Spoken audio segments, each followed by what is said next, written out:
പുതിയൊരു വീഡിയോയിലേക്ക് സ്വാഗതം. ഇന്ന് നമ്മൾ ഉണ്ടാക്കാൻ പോകുന്നത് പായസം. പാലട പ്രഥമനാണ് നമ്മൾ ഇന്ന് ഉണ്ടാക്കാൻ പോകുന്നത്. അപ്പൊ നമുക്ക് പാലട പ്രഥമൻ എങ്ങനെയാ ഉണ്ടാക്കുന്നത് നോക്കാം. ഈ വീഡിയോ ഇഷ്ടപ്പെട്ടാൽ ലൈക്ക് ചെയ്യുക, ഷെയർ ചെയ്യുക, സബ്സ്ക്രൈബും കൂടെ ചെയ്യുക, ആ ബെല്ലൈക്കൻ കൂടെ അമർത്തുക. ഗൈസ്, ഈ പാലട പായസത്തിന് വേണ്ടത് പഞ്ചസാര, മുന്തിരി, ഏലക്ക പൊടിച്ചത്, അതുപോലെ തന്നെ നമ്മൾ പാലട എടുത്തിട്ടുണ്ട്. റൈസ് പാലടയാണ് എടുത്തിരിക്കുന്നത്, ചെറിയ പാലടയാണ് എടുത്തിരിക്കുന്നത്. പിന്നെ നെയ്യ് വേണം, അതുപോലെ തന്നെ അണ്ടിപ്പരിപ്പ്, എന്നിട്ട് മിൽക്ക് മേഡ്. ഇത്രയും സംഭവങ്ങളാണ് നമുക്ക് പാലട പായസത്തിന് വേണ്ടത്. അപ്പൊ പാലട പായസം ഉണ്ടാക്കാൻ വേണ്ടിട്ട് നമുക്ക് ആദ്യം ഈ പാലടയൊന്ന് വെള്ളത്തിലൊന്ന് വേവിച്ചെടുക്കാം. പാലട വേകുന്ന സമയത്ത് നമുക്ക് പാലൊന്ന് തിളപ്പിച്ചെടുക്കാം. അതിന് വേണ്ടിയിട്ട് ആദ്യം നമ്മൾ പഞ്ചസാര ഒന്ന് ക്യാരമലൈസ് ചെയ്യുവാണ്. കുറച്ച് പഞ്ചസാര ഒന്ന് ക്യാരമലൈസ് ചെയ്തെടുക്കുവാണ്. ആ പാലടയ്ക്ക് ഒരു റെഡിഷ് കളർ കിട്ടാൻ വേണ്ടിയാണത്. നമ്മൾ ആദ്യം ഒന്ന് ക്യാരമലൈസ് ചെയ്തെടുക്കുക.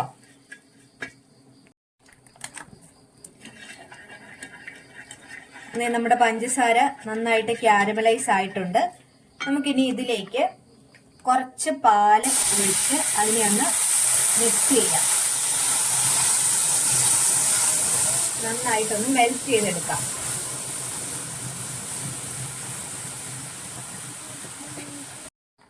ഇപ്പൊ നമുക്ക് പാലട വേകുന്ന സമയത്ത് നമുക്ക് പാലും കൂടി ഒന്ന് തിളപ്പിച്ചെടുക്കാം. നല്ല കട്ടിപ്പാലാണ് വേണ്ടത്.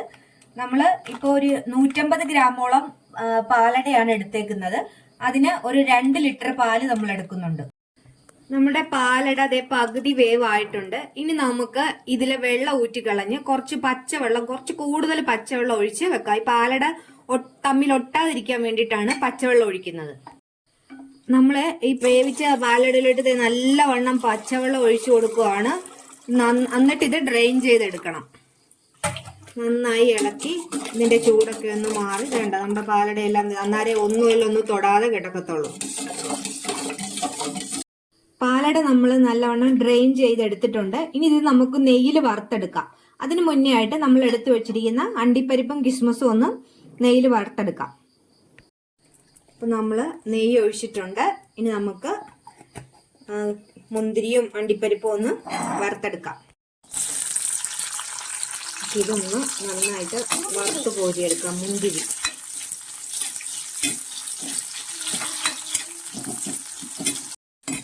നമ്മുടെ മുന്തിരി നന്നായിട്ട് ഇതായിട്ടുണ്ട്. നമുക്കത് കോരി മാറ്റാം, ഒരു പാത്രത്തിലോട്ട് മാറ്റാം.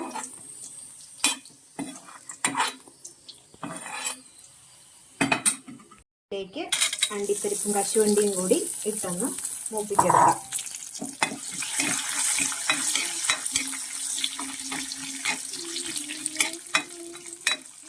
കശുവണ്ടിയും നന്നായിട്ട് മൂത്തിട്ടുണ്ട്. നമുക്കത് മാറ്റാം. ഇനി നമുക്ക് പാലട ഇട്ട് അതുകൂടി ഒന്ന് വറുത്തെടുക്കാം. പാലടയും കൂടി ഒന്ന് നന്നായിട്ടൊന്ന് മൂപ്പിച്ചെടുക്കാം. പാല് നന്നായിട്ട് തിളച്ചിട്ടുണ്ട്. നമുക്ക് ഈ പാലട നമുക്ക് അതിലോട്ട് ചേർത്ത് കൊടുക്കാം. ഇത് വറുത്തെടുത്ത പാലട അങ്ങോട്ട് ചേർക്കുവാണ്.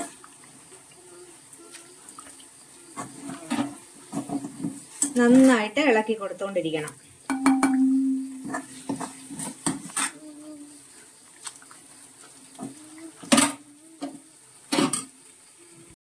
നമുക്ക് ഇതിലേക്ക് ഏലക്ക പൊടിച്ചതിട്ട് കൊടുക്കാം.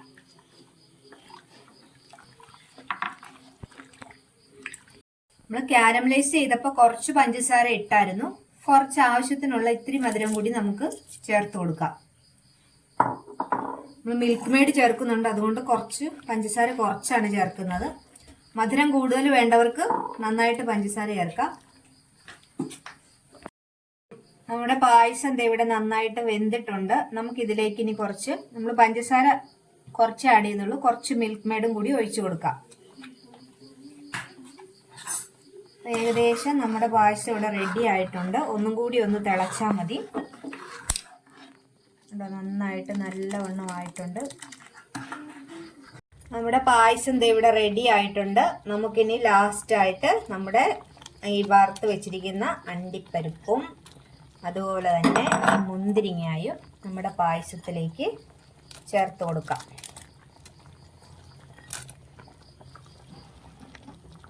അപ്പൊ ഗൈസ് ഈ സ്പെഷ്യൽ പാലട പായസം ഉണ്ടാക്കിയത് നമ്മുടെ അച്ചിച്ചന്റെ ബർത്ത്ഡേ ആണ് ഗൈസ്. അച്ചിച്ചൻ കേക്കൊന്നും വാങ്ങിക്കാൻ സമ്മതിക്കത്തില്ല ഗൈസ്. അപ്പൊ നമ്മൾ പായസമാണ് ഉണ്ടാക്കിയത്. അപ്പൊ നമുക്ക് അച്ചിച്ചന് കൊടുക്കാം.